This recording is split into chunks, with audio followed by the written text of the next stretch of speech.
It's secret of the booze, yeah.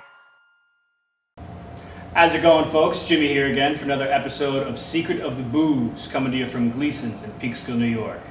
You know who likes to get his drink on? Tony Stark.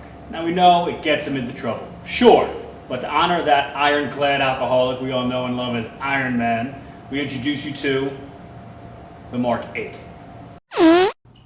The Mark VIII, what you will need. Rocks glass, shot glass, Grenadine, Amaretto, and orange juice.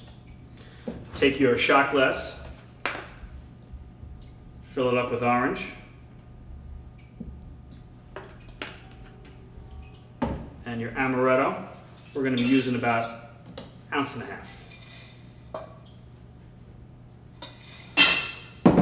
And then just a couple drops of Grenadine just for flavor and color.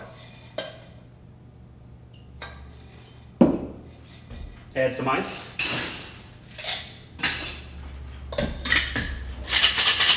Shake and strain into your empty rocks glass. And then carefully drop in your shot, making Tony Stark's Mark VIII. Thank you for watching Secret of the Booze. Be sure to subscribe and watch past episodes. As always, if you have a geeky cocktail, let us know in the comments below.